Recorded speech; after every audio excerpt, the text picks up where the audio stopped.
P. Laurel, the one who most deserved the title of philosopher of democracy and economic nationalism. He is the one who understood sharply the role of economic and cultural nationalism in the building of a democratic society in a developing country is the late Dr. Jose P. Laurel, who also served as the President of the Second Philippine Republic during World War II.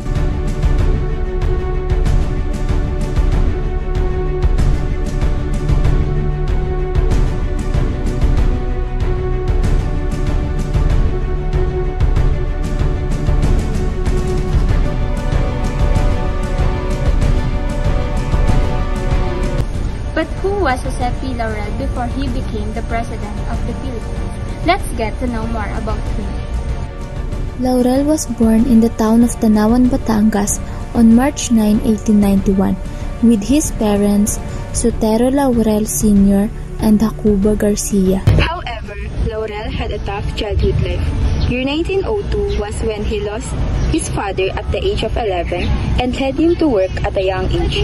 He then became close to his mother, who was a teacher, and instilled in him a love for learning at an early age. It is the dawn of another quiet morning. And this morning at 7 o'clock, President Jose P. Laurel, accompanied by members of his cabinet, kneeled in prayer before the altar of Malacanang Chapel. The Philippine Republic was born in the very midst of a world at war. Since then, 1 year has passed. 1 year of difficult reconstruction. 1 year of fervent sacrifice for the sake of the youthful nation. Thus were great footprints of nation building left on the annals of Philippine history. Undoubtedly, Laurel's own nationalism in his political and professional was proved from those early childhood memories from heroism and sacrifice. When he was 18 and a third-year high school student in Manila, Laurel worked as clerk and a part-time laborer in the Bureau of Forestry, arranging a specimen for 40 cents per half day. And a year later, he was promoted to a clerkship in the Code Committee. Furthermore, it was year 1909 month of December when Laurel stole a kiss to a girl he used to like, resulting to a balisong duel challenge by the girl's suitor, which Laurel wanted his opponent's torso, and he was sued for frustrated murder. Fortunately, Laurel was acquitted from the case on the grounds of self-defense. Due to this fateful event, Laurel got interested in pursuing law. In 1911, Laurel married Presencia Hidalgo and at the same time, he enrolled in the College of Law of the University of the Philippines. It was 1915 when he graduated as a second in his class and come out of second lecture in the Philippines bar examination. Shortly after graduation, he obtained Doctor of Jurisprudence degree from Escuela de Derecho and was offered a scholarship in Yale University, which he acquired the degree Doctor of Civil Laws in 1920. He continued to travel and took special courses throughout the United States and Europe before returning to the Philippines in 1921. This is when Laurel's professional life started. He was appointed Undersecretary of the Department of Interior, became Secretary of Interior after 7 months but only lasted for 3 months due to the controversial Ray Conley case. Ray Conley was an American patrolman in the Manila Police Department who displayed a repulsive attitude such as accepting bribe, which Laurel conducted investigation and found Conley to be guilty. Governor General Wood sided with Conley, which made Laurel to resign from his post due to dirty politics. Undeniably, an admirable and brave decision that showed Laurel's nationalism and patriotism. Year 1925, Laurel was elected to the Philippine Senate, where he was able to sponsor the Bill of Rights and the establishment of the Commonwealth of the Philippines. In 1936, he was appointed as the Associate Justice of the Supreme Court of the Philippines and served in this position until 1941.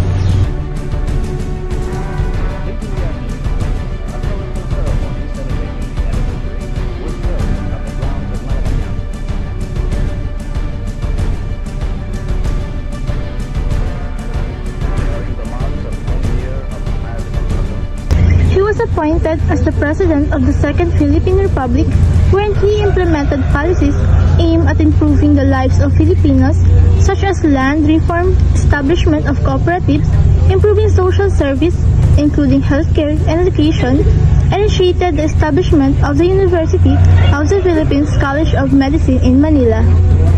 Martyrs who shed their blood to break the iron chains of 4 centuries of oppression, silent prayers are offered.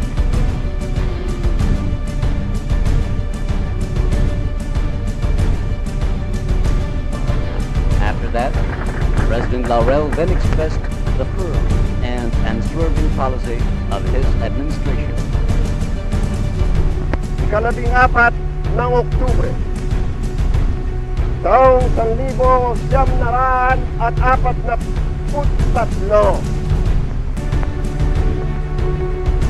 Isang taong singkat, buhat noon hanggang ngayon, na naitayo natin ang bagong Republika ng Pilipinas sa hirap na ito na dinadanas ng ating bayan. Nahanda ako na magpatuloy sa dang makikita ninyo na aking inilalagda sa pamamagitan ng tulong ng aking mga kasamahan sa pamahalaan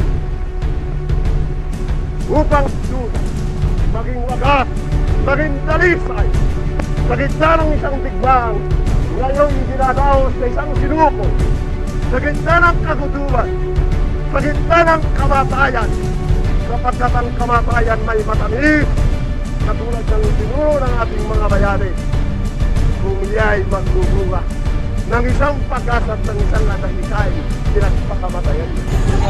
Because of the Japanese gaining control of resources, the Philippines also faced a crippling food shortage during Laurel's presidency, which demanded much of his attention. He then ordered planting of food crops in the available land and distributed food among masses.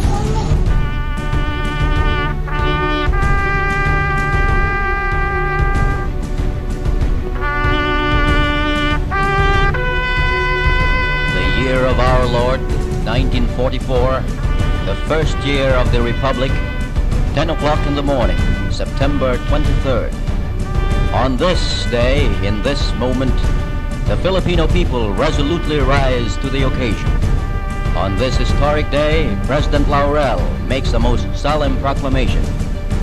The United States of America and Great Britain have attacked from the air certain parts of the Philippines, thereby violating the territorial integrity of the Republic and causing death or injury to its citizens and destruction or damage to their property. Whereas the Philippines must safeguard its independence and territorial integrity, as every self-respecting sovereign state is in honor bound to do. And whereas the Republic of the Philippines has entered into a pact of alliance with Japan, based on mutual respect of sovereignty and territories, to safeguard the territorial integrity and independence of the Philippines. Now, therefore, I, Jose P. Laurel, President of the Republic of the Philippines, do hereby proclaim that a state of war exists between the Republic of the Philippines and the United States of America and Great Britain, effective September 23rd, 1944, at 10 o'clock in the morning. This proclamation was submitted to the Cabinet and the Council of State and was unanimously approved by those bodies. This proclamation also is independent of such action as may be taken by the legislature in due time.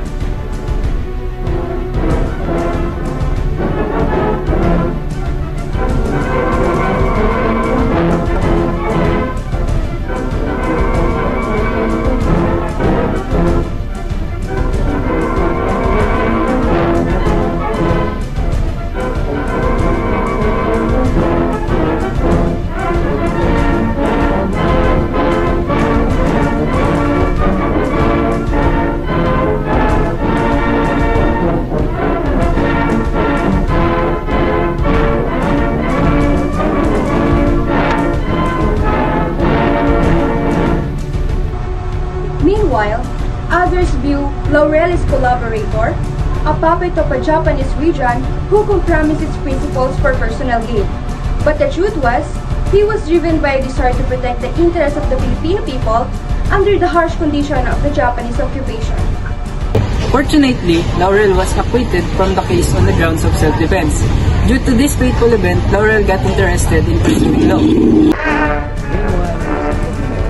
Filipino citizens sponsored various celebration activities. Among those received most enthusiastically by citizens was the personal appearance of stage and screen stars. Leaflets distributed by these beautiful stars passed into the hands of onlookers. Favorite poems and songs by Liwayway Arceo, Norma Blancaflor, and Corazon Noble brought enthusiastic applause from citizens who recalled the boundless joy of independence gained 1 year ago. In 1945, when the war finally ended and the Philippines regained independence, General MacArthur ordered the arrest of Laurel for collaboration with the Japanese and was imprisoned in Yokohama, Japan. In less than a year, he was turned over back to the Philippines and his trial ended due to the general amnesty granted by President Manuel Rojas. Despite the controversies surrounding his life, Laurel continued to contribute to the Philippine society. Therefore, he became a prolific writer, a respected legal scholar and champion of social justice. His patriotism was never doubted by those who knew.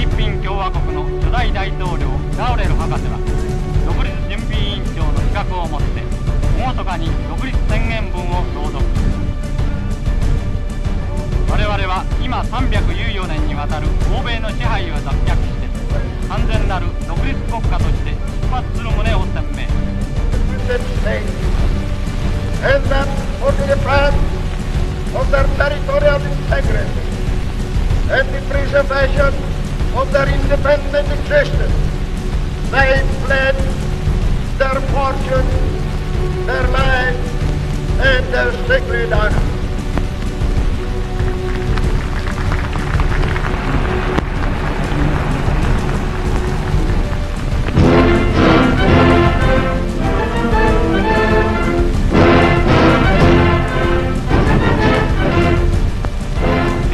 今こそ栄光に輝く独立国家として構成したのだ。見よ、独立の栄光に輝く国旗が優良たる国家の水槽のうちにつるつると上がる。この聖なるこの瞬間、参列するすべての人々はこの喜びの日を見ずして独立に準じた祖先の勇しとアジア解放のために尊くも散った UFO 日本の将兵に対し心からなる黙祷を捧げたのであります。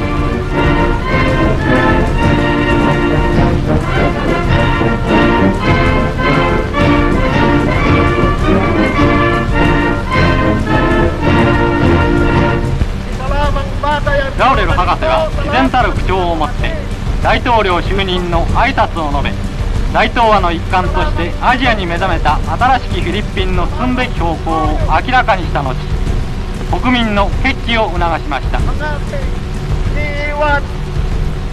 Sa magandang ito ng kapalaran ng ating bayan.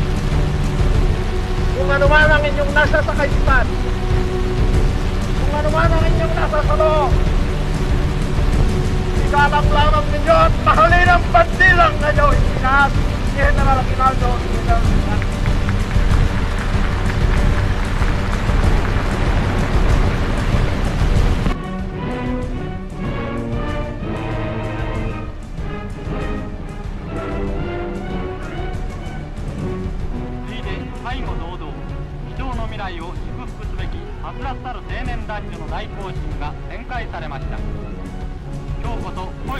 On November 6, 1959, Jose P. Laurel died. Even after filled with controversies and complicated political situations, he left a memorable mark on the Philippines with his contributions to legal and educational institutions. Moreover, his life served as a reminder of the difficult choices individuals face in times of war and occupation. Ultimately, it is absorbed that Jose P. Laurel is accused of being a puppet, even though he went through a lot to help his countrymen from Japanese invasion. In his own words, Laurel said, "No one can love the Filipinos more than the Filipinos themselves." And when asked if he was pro-American or pro-Japanese, his answer would be pro-Filipino.